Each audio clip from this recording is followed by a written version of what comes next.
So in the last class, we started discussing about inter-process communication. Okay, so there we discussed about concepts like what are the things, basic things we have to understand before proceeding with any of the inter-process communication methods. Okay, so there we discussed about three important topics. One is about the key. Okay, how to generate the key by using identifier. Okay, key is generated by using identifier.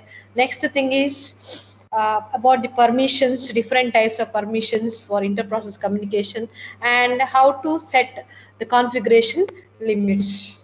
Okay, so these are three important things to remember before starting with any inter-process communications. So as discussed already, so there are three important types of inter-process communication.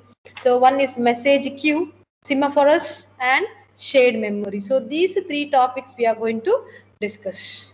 Okay, so beginning with the first one. So first we will start discussing about message queue. Okay.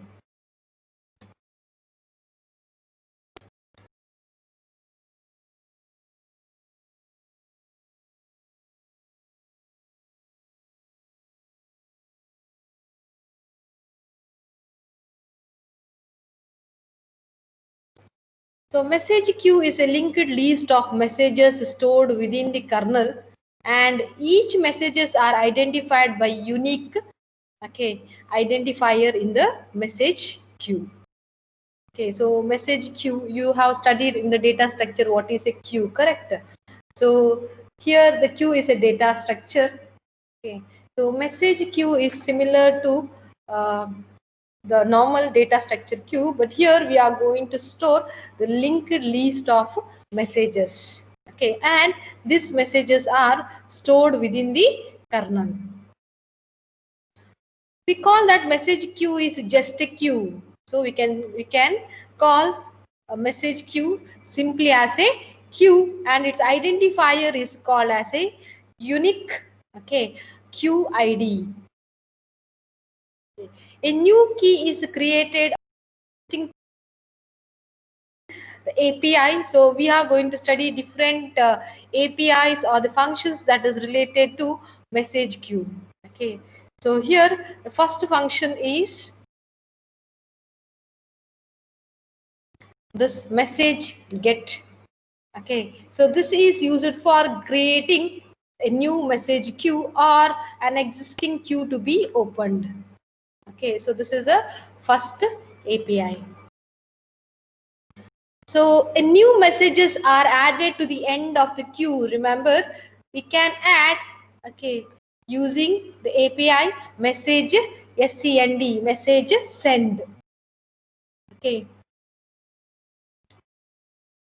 Then every message has a positive long integer type field. Okay. So every message that you send through the queue will be having a type field. Then it will be having a length field which will tell the length of the message, which is a non-negative number, and the data, actual data that you want to send through the queue, which will be in terms of bytes. Okay, and all of which are specified to this message send when the message is added to the queue. So when you are sending the message, you have to specify all these three fields: type, length of the message, and the data what you want to send through the message queue. Okay, then there is one more, that is message receive. Okay, so this is the API that is used for fetching the message from the queue. Okay, to get the message or to receive the message from the queue, we'll be using the third API. Okay.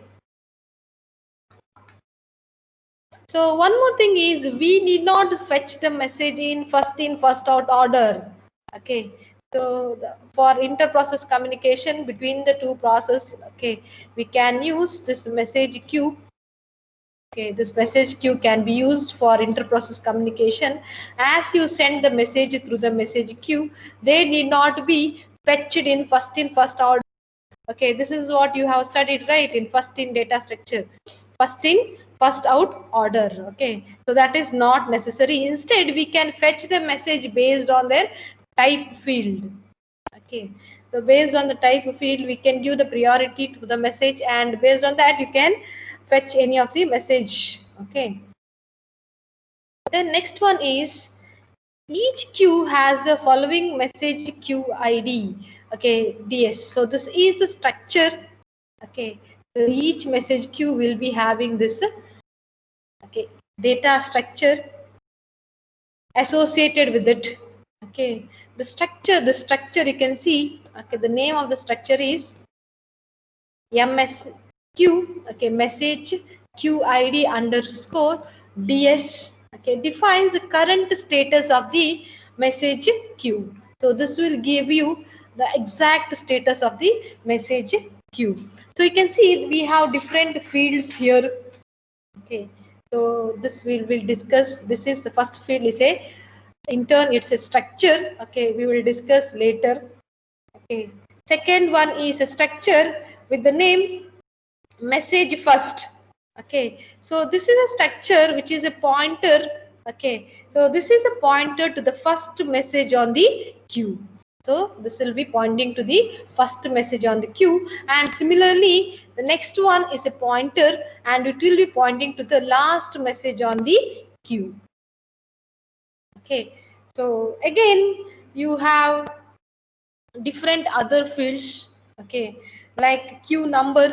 So queue number will give you number of messages on the queue, then will give you queue bytes, will give you maximum number of bytes on the queue. Okay, similarly we have message LSPID. So that is a ID, okay, of the last message that is being sent, and next one the last message that has been received. Okay, similarly we have three time. Okay, so there are three time fields. Okay, so this is a time which will tell you the last message received time. Okay, send time. Okay, and this will give you the last message received time and last change time if there is any changes done, okay, to the message queue, which will give you the modification time. Okay, when the last modification is done to the queue. So these are some of the fields that comes under this data structure. Okay,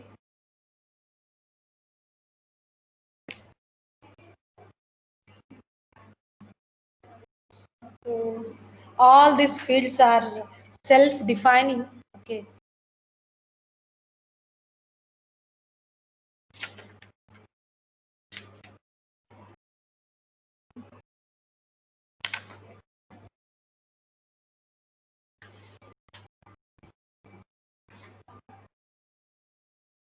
so let us first start discussing the first function.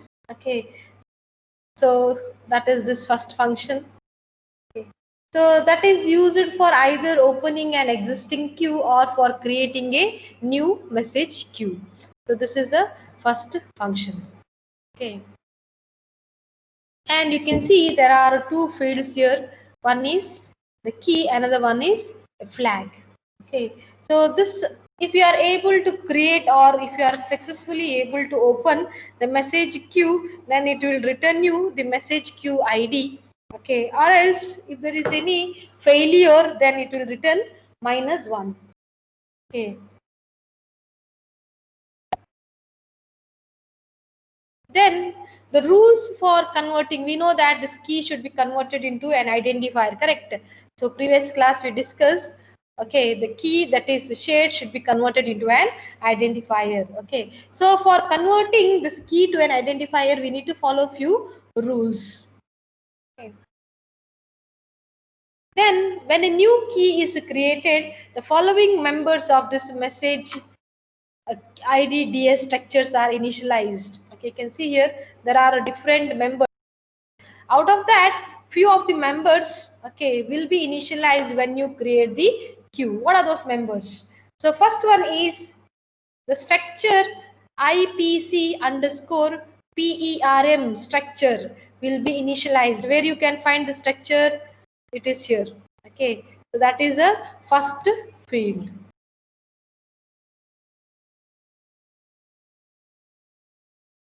Okay, so this is a first thing will be initialized. Okay, so IPC, okay, underscore PERM. PERM stands for permission. Okay, so permission will be initialized. You can see here, they have already discussed that structure here. Okay, this is that structure. So this structure will be having this UID, GIDs, permission, all the permissions. Okay, and even you have this mode field. So this mode member of the structure is set to the corresponding permission bit of a flag. Okay.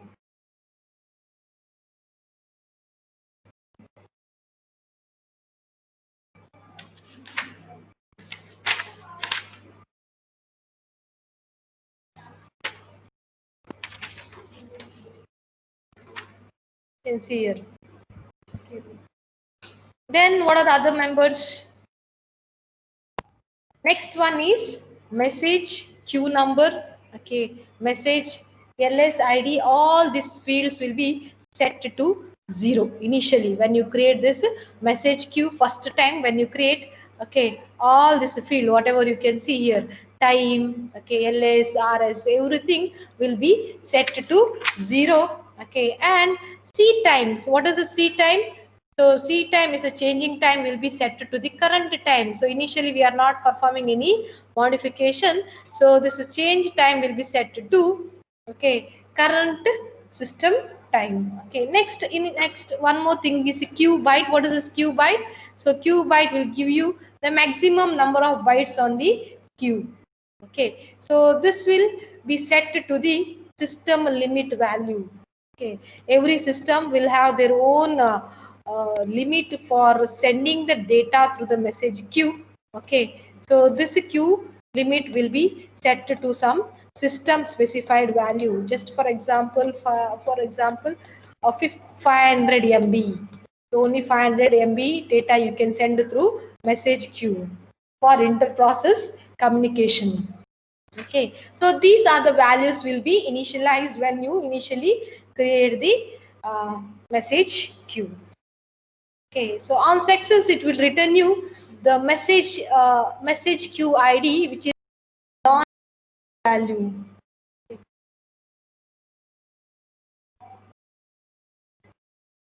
Okay, and whatever this ID that you get, okay, whatever the ID that you get will be used by other two functions. Okay, you can see here we have other two functions, message send and message receive, right? So once you get the ID from this, okay, that message queue ID will be used by these other functions. Okay, so that message ID is very important.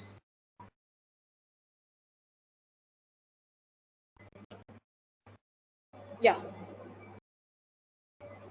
Next, we'll be discussing other three functions. One is message control, message send, and message receive.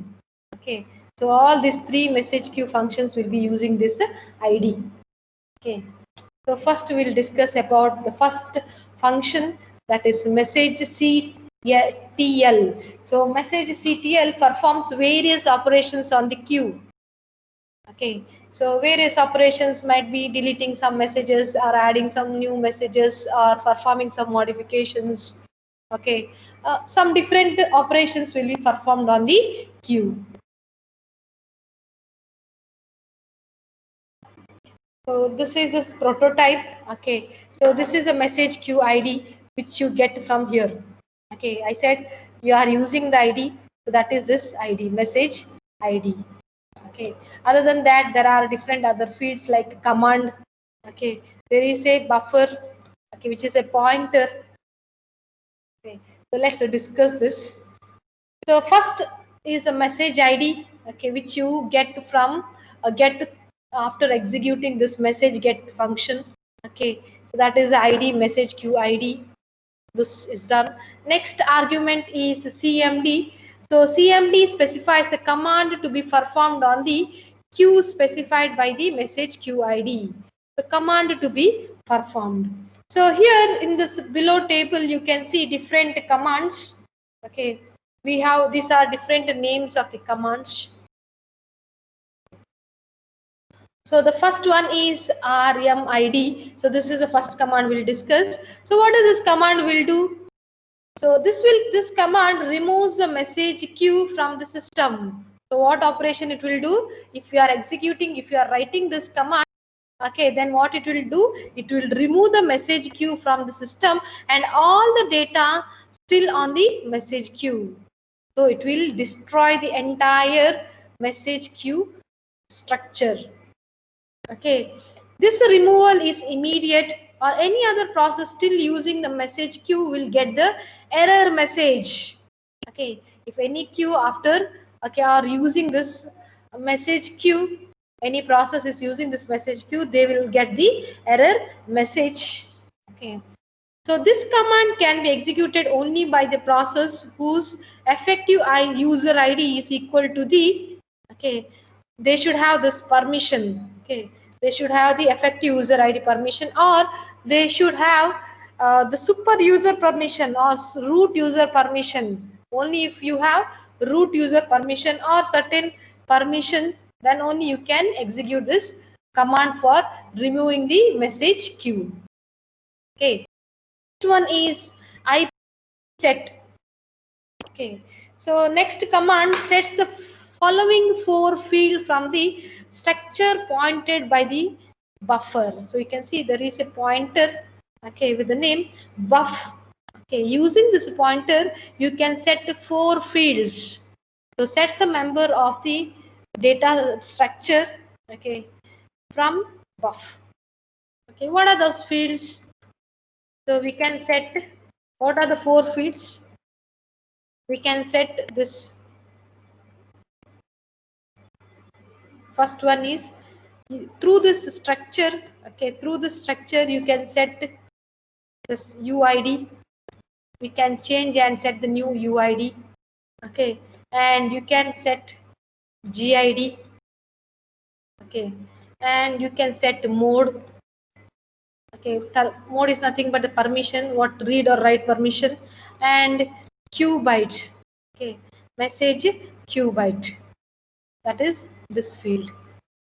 Okay, maximum number of bytes on the queue. So these 4 fields you can set using this second command. Okay. And similarly for this also, to execute this command, okay, you need certain amount of permissions. Only if you have the root permission or super user permission, you can change the value of this. Okay, that is this maximum number of queue on the byte, you can change that. And the last field is, last command is IPC stat. Okay, so this will fetch the structure for this queue, okay, storing it in the structure pointed by the buffer. So this is copying the member of the, what are the members that we have here? Okay, all these members, copy the member of the data structure into the buffer. So all the structure that we have discussed here, okay, all the time, or pointers, all permissions, mode, everything will be copied to this buffer. Okay. So this is about the second argument, that is command argument. Next we will discuss about the next API, that is message send. Okay. The data is placed on the queue, that is message queue, by calling this function, that is message queue. Okay, so data is placed on the message queue using this function. So as I already said, we need the message queue ID. Okay, apart from that, we have 3 more parameters or arguments, one pointer, n bytes, and one more is flag. Okay.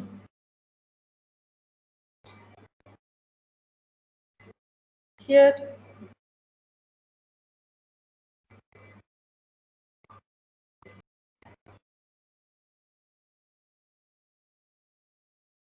whatever the message that you send will be copied to the end of the message queue. Okay, so each message will be having type field.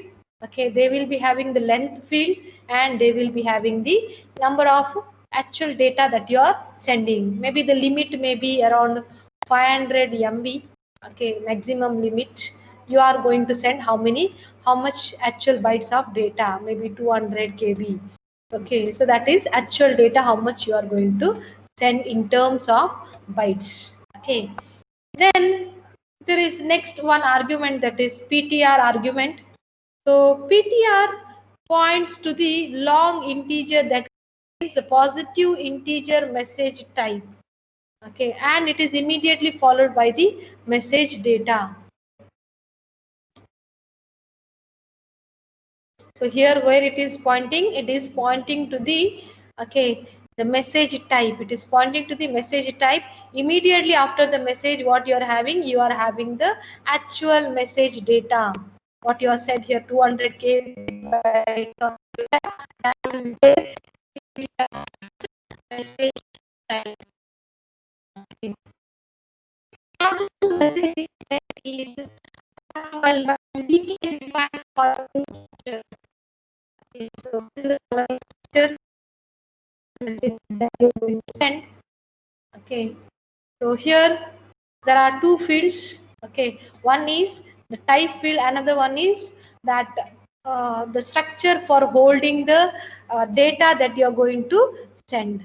So that PTR will be pointer to this structure. So this pointer, okay, PTR will be pointing to this structure, which will be having two things. One is type of the message that you're going to send, and the actual message data, how much bytes of data you're going to send. Okay, in this example, it is 512 bytes.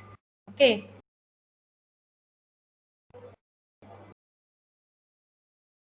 Then apart from that, you are having a flag value. Okay, so for this flag we are having different constant values. Okay, so we will not worry about that in detail. Okay, so there are different values that are available.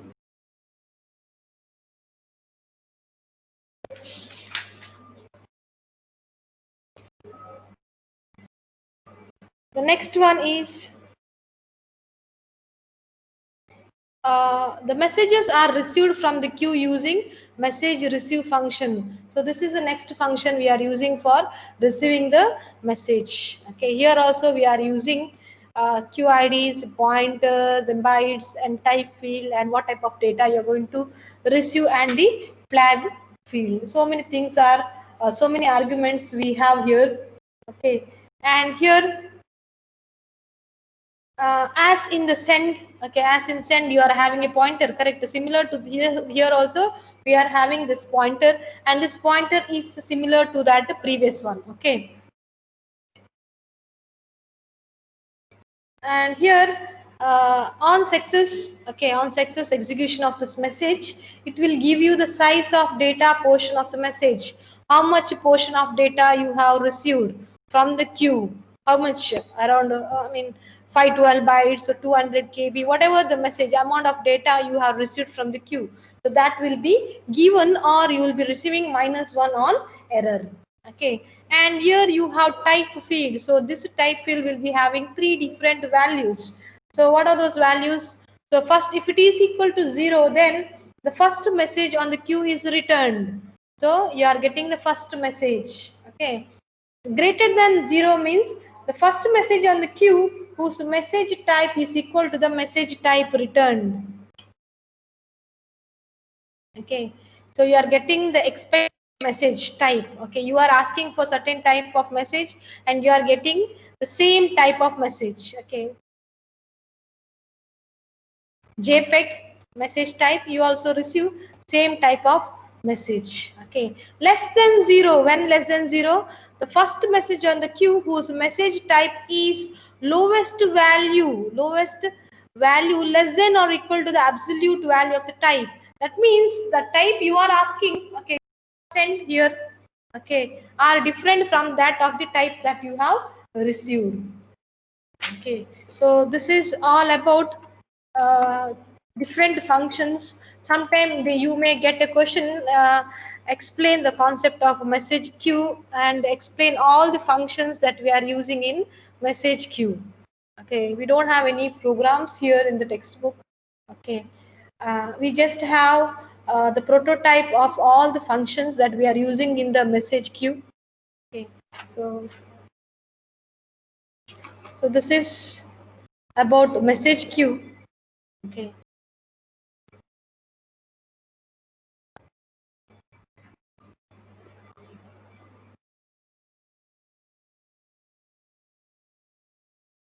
I have uploaded one class test paper in Teams. Okay. Just once you check whether you are able to access that paper, class test paper. Today I have uploaded just now. A while back I have uploaded.